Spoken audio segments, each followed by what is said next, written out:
इसके लिए मैं आपका बहुत बहुत दिल से आभारी हूँ। इसके लिए मैं सबके चरणों में वंदन करता हूँ और ऐसी उम्मीद करता हूँ कि आगे भी अगर हम कोई कार्यक्रम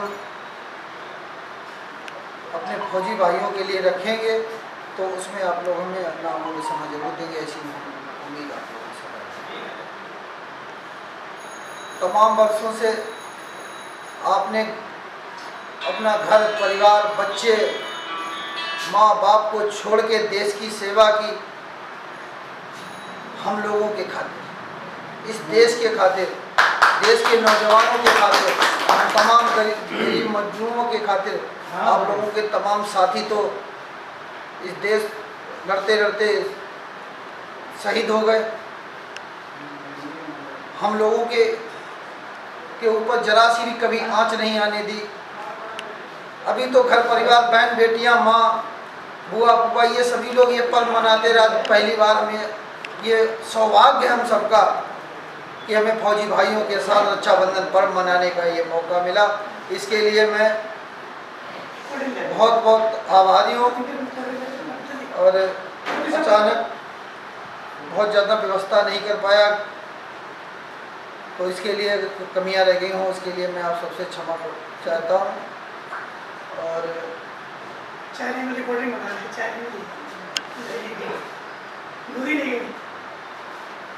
बड़ा हमें, क्योंकि हम भी आर्मी परिवार से हैं,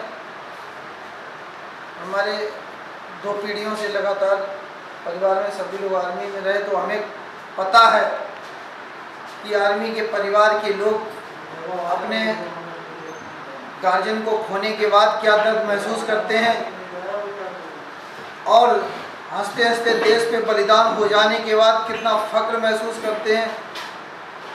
परिवार के लोग पूरी नौकरी करके देश की अपनी पूरी जैसे ही किशोर अवस्था से में कदम रखा, जवानी में आए, पूरी जवानी की उम्र देश की लड़ाई में गुजार दी। हमने तो सारे दौर देखे हैं,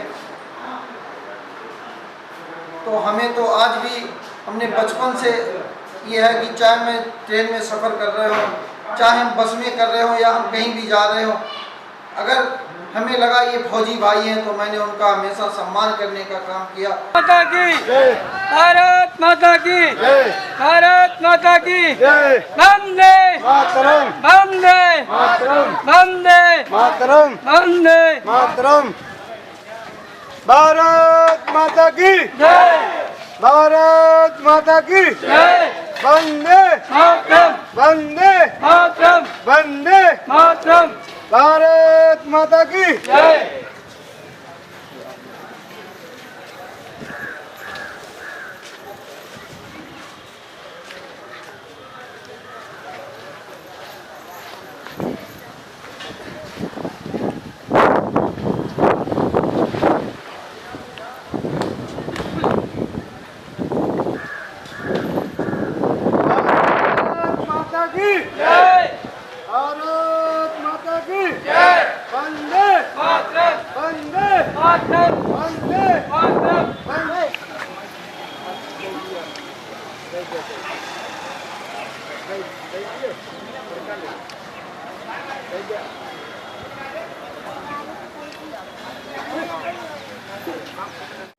पॉलिश वाला दुकान लगाएगा, उससे करा लेंगे।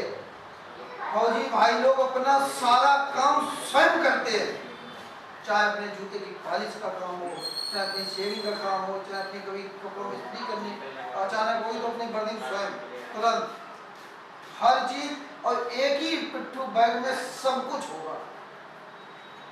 आप सोचिए जब लड़ाई होती है 8-8 दिन भोजन नहीं मिल पाता, 8-8 दिन भोजन नहीं पा पाते, लेकिन उस पिट्ठू से ही 8-8 दिन जीवित रहते हैं। पूरा कोई एक बूंद पानी, उतने ही बोतल भी पानी की भी होगी, उतने में टिफिन भी होगा, बूट पॉलिश भी होगी, क्रीम भी होगी, बेल्ट भी होगी, वर्दी भी होगी, जूते भी होंगे, स्लीपर भी होगी, सब कुछ, मच्छरदानी भी होगी, सब कुछ उसी में होगा। कोट भी उसी में होगा, बर्फ पड़ रही होगी तो बर्फ वाला भी होगा, सब कुछ एक पिट्ठू है। आप समझिए, और हम लोगों को इतना बड़ा यहाँ घर, सब कुछ होने के बाद फिर भी लगता है कि ये कमी, वो कमी, ये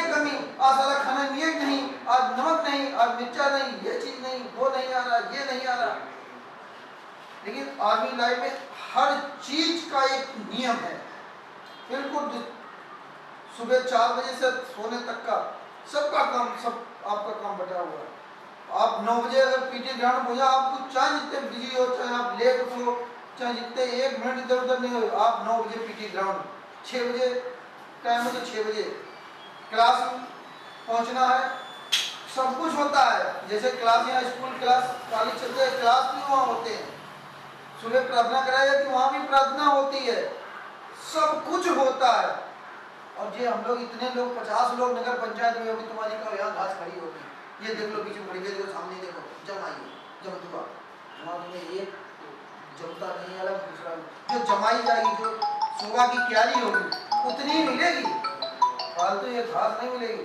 तो हम लोग घर वाले कहते लल्ला नौकरी लग गए फौज में, जब वहाँ पहुँच जाते वो उनका ही घर परिवार सब कुछ वही हो जाता है।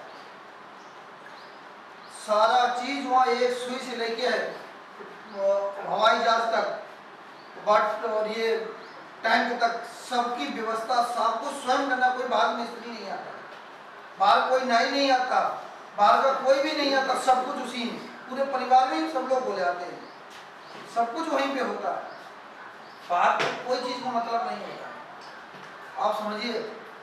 और यहाँ जरा बात में भैया से लगे, भाभी से लगे, से लगे, उससे लगे, कभी आप लोगों के पास बैठिए, इनसे जानिए, बहुत कुछ सीखने को मिलेगा।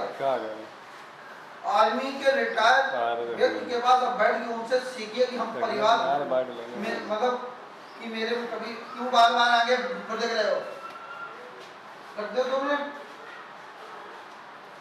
सब कुछ मिलेगा तुम्हें सीख कि हमें तो परिवार कैसे, हमें अपने परिवार को नियम संयम से रखना है। और उसी तरीके जो फैमिली रखते हैं साथ में, फैमिली को भी वैसे ही ढाल देते हैं, कभी कोई लड़ाई नहीं होती। 30 साल कोई पता चला कि मद्रास का है, कोई यूपी का है, कोई गुजरात का है, कोई बिहार का है, कोई नागालैंड का है, और सब एक छत के नीचे रहते हैं, कभी चू नहीं होती किसी से।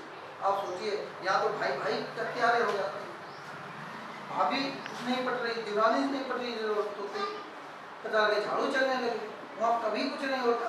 जब हमने तो रिटायरमेंट लोगों को होते देखा, ऐसे रोते हैं, ऐसे रोते परिवार लोग जो बिछड़ते ऐसे नहीं होते, जैसे जो पता है कौन कहाँ का है, किस प्रदेश, कोई किस प्रदेश का, चिपट चिपट के लोग होते हैं, ऐसा अनुभव नहीं होता कि हम लोग कि कहीं से अलग है।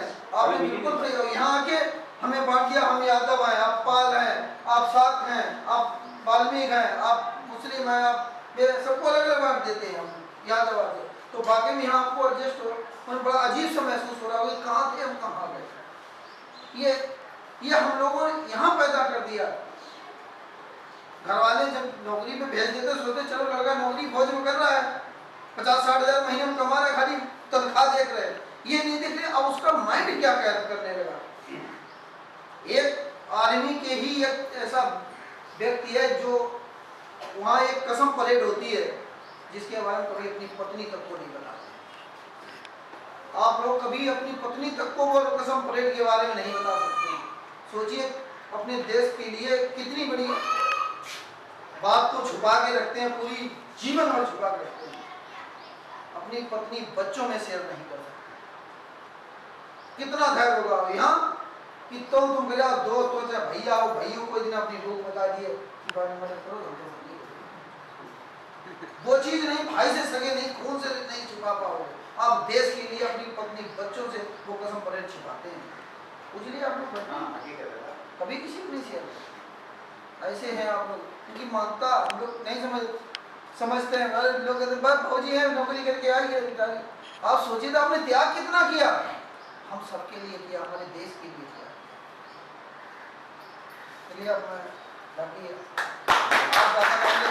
आशीर्वाद देते हम लोग, दो शब्दों से आशीर्वाद। 22 साल नौकरी करके आया हूँ। आज बड़े सौभाग्य की बात है कि इस रक्षाबंधन के पर्व पर हमारे चेयरमैन साहब ने हम लोगों को याद किया, इसके लिए हमें बहुत बड़ा गर्व है। कोई ऐसा चेयरमैन साहब हमारे सामने आए हैं कि जिन्होंने फौजी के सम्मान में अपना योगदान दिया है। और ये अमूमन बात है, आप जिस माहौल में रहोगे वो माहौल आपके पास खुद आ जाता है। चेयरमैन साहब के पिताजी खुद फौजी थे, तो वो वाले जो भी उनके अंदर गुण थे उनके अंदर वो उत्पन्न हुए हैं और हम लोगों को याद किया है। इसके लिए हम चेयरमैन साहब का बहुत बड़ा आभारी हूँ। और अभी बात बहुत की तो बोलते हैं कि सर्विस तो सब कराते हैं, कोई इंजीनियर बनता है, कोई कुछ बनता है, लेकिन हमारे समझ में जो फौजी आदमी की नौकरी है उसके आगे सारी फीकी है। इसलिए ये मैं यहाँ पे खड़ा हूँ, ये मेरी हस्ती नहीं थी कभी भी। मैं 9 घंटे हवाई जहाज में बैठता, ना मैं कभी बैठ पाता, ये सपने में भी नहीं सोचा। मैं सूडान में यूएन मिशन की तरफ से गया तो मैं लगातार 9 घंटे हवाई जहाज में बैठा। 4.5 घंटे में मैं दुबई शारजा सिटी में पहुँचा, वहाँ पे जहाज लैंड हुआ। उसके बाद में 4.5 घंटा फिर लगे, तब मैं सूडान पहुँचा एलोवेट हवाई जहाज। तो वहाँ पे हमें शांति सेना मन के बुलाया था, तो वहाँ हर देश की फौज थी, पाकिस्तान की भी फौज थी और इंडिया की भी फौज थी, जापान, अमेरिका वगैरह, कम्बोडिया, केन्या वगैरह जिम्बाब्वे कौन सी फौज थी, और सभी के साथ रहे। तो मैं सोचता अगर कोई भी नौकरी होती सिविल की, ये हमें चीज़ देखने को नहीं मिलती और ना मैं वहाँ पे पहुँच पाता, कोई भी नहीं पहुँच पाता सिविल का आदमी। तो इसलिए फौज की नौकरी भले सिपाहियाना की हो, लेकिन वो सर्वोपरि सबसे ऊपर है। मैं तो मेरा मानना यही है कि ये दिन हमें देखने को कभी नहीं मिलता, ना हम हवाई जहाज में बैठे। मैं एक छोटा सा आदमी और इतनी इज्जत मिली उसमें, हर देश की फौज को देखा। अगर आप किसी सिविल नौकरी में होते तो हर देश की फौज को नहीं देख पाते और ना एक झंडे के यूएन के झंडे के नीचे नौकरी कर पाते। तो वहाँ पे उसी होटल में हम खाते थे, उसी होटल में पाकिस्तान की फौज खाती थी, उसी होटल में हर देश की फौज खाती थी। तो मेरा कहना ये है कि फौज की नौकरी मैं सोचता हूँ सबसे ऊपर है। ऐसा किसी में भी चुनाव तो सारी नौकरियाँ हैं। और चेयरमैन साहब ने जो हमें अपना अमूल्य समय देकर हम लोगों की इज्जत की, उनके मैं सदा आभारी रहूँगा। जय हिंद। चेयरमैन साहब ने बुलाया है, हमने अपना सारा कार्यक्रम खत्म करके फतेहगढ़ जाना था। मैं तुरंत तैयार होकर के और थोड़ा लेट हो गया, उसके लिए मैं रिपोर्ट करता हूँ। रही बात चेयरमैन साहब के सम्मान की, आज मुझे पता चला है और पहले से हम लोग प्रोग्राम मनाते चले आ रहे हैं, चेयरमैन साहब में भागीदार रहते हैं। मैं ये कहना चाहता हूँ कि दिलों में जब अरमान लेकर आते हैं ना कि हम किसी का सम्मान करते हैं, तो हकीकत में वो बंदा जो है एक गुलाब के फूल की तरह चमकता है, खिलता है। और वो चेयरमैन साहब ने हमको करके दिखाया है। आज इसमें कितने लोग यहाँ पर रहे, कितने चेयरमैन साहब लोग रहे, कितनी पीढ़ी बीत गई, शायद ये पहला मौका होगा। और रक्षाबंधन के पर्व पर जो चेयरमैन साहब ने जो हम लोगों को सम्मान दिया है उसको मैं हमेशा याद रखूँगा। और रही बात जो व्यवस्था की, वो व्यवस्था इतनी बढ़िया है, इतनी अच्छा इन्होंने किया है, इसके लिए मैं बहुत बहुत आभारी हूँ चेयरमैन साहब का, जो कि हम लोगों को अचानक मौका मिला। और रक्षाबंधन के इस पर्व पर जो ढेर सारी यादें हमें ताज़ी कर दी, जिनकी हम कभी भूले हुए बैठे थे कि ऐसा भी हो सकता है। चेयरमैन साहब का जो जज्बा था उन्होंने अपना करके दिखाया।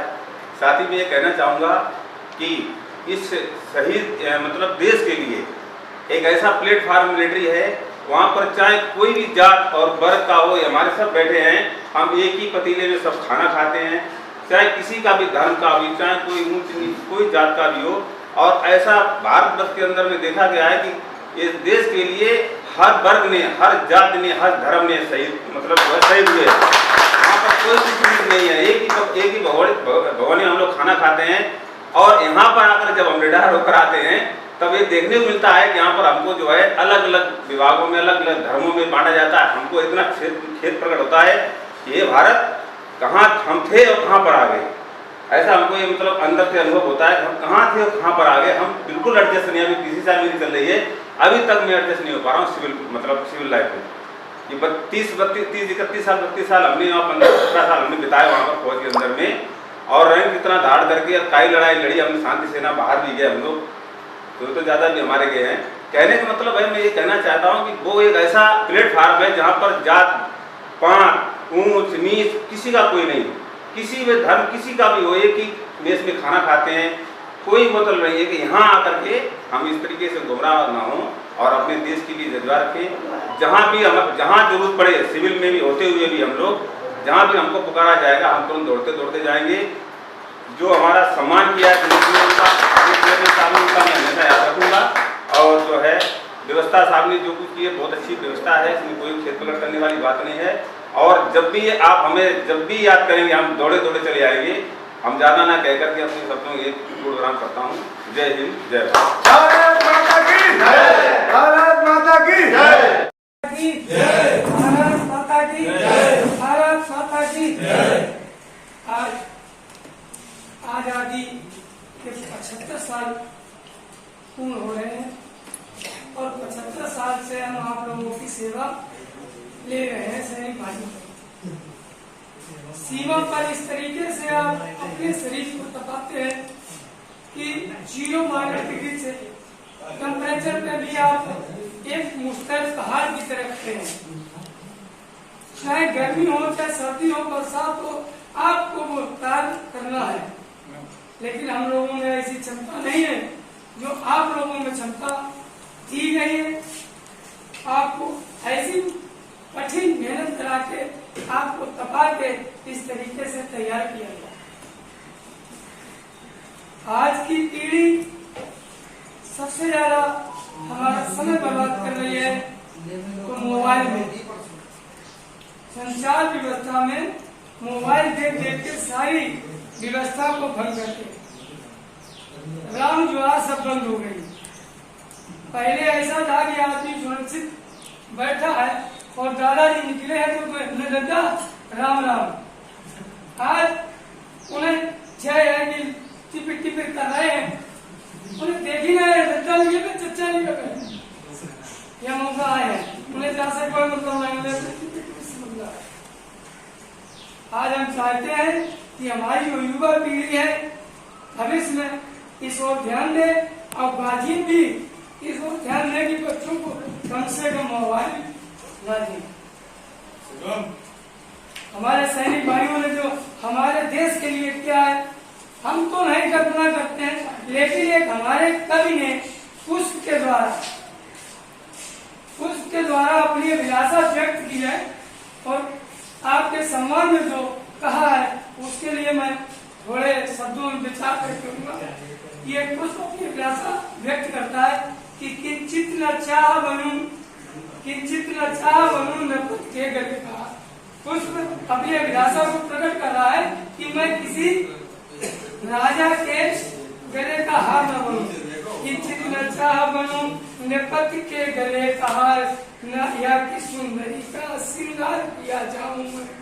कुछ ये भी नहीं कह रहा है कि हम किसी सुंदरी के श्रृंगार में डाला जाऊं। किंचित न चाह बनूं नपुत के गले का हार और या कि सुंदरी का श्रृंगार किया जाऊं मैं, और ना ही अरविंद द्वारा किया जाऊं मैं, और किंची उदारनाथ मेरी है एक सुनो। पुष्प कहता है अपनी प्रार्थना कर रहा है भगवान से कि हमें ऐसा मौका मिले कि गिनती उदारनाथ मेरी है एक सुनो, माली कर मंज द्वारा तोड़ लिया जाऊं मैं। माली के कोमल हाथों से तोड़ लिया जाऊं, माली कर मंज द्वारा तोड़ लिया जाऊं मैं। और मातृभूमि वेदी पर जाते हो चढ़ाने शीश, मैं मार्ग में उन्हीं के बस फिर दिया जाऊं, मैं मार्ग में उन्हीं के बस फिर दिया के विचार हैं आप लोगों के प्रति, सैनिक बंधुओं के लिए, कि इस तरीके से हमारी निछावर हो जाए, क्योंकि हम इनके सम्मान को जानते हैं। इसलिए हमें उनकी जो बात में उनकी रक्षा के लिए जा रहे हो, हमारे सैनिक भाई उनके चरणों में फेंक दिया जाऊं, हमारा जीवन यथार्थ हो जाएगा। इसलिए हम सैनिक भाइयों से यही चाहूंगा कि आपको जितना अधिक से अधिक सम्मान मिले, ससम्मान जहाँ भी मिले, जैसे भी मिले, आप स्वीकार करें। हमारी नगर पंचायत, टूटी फूटी नगर पंचायत आप लोगों का हृदय से धन्यवाद।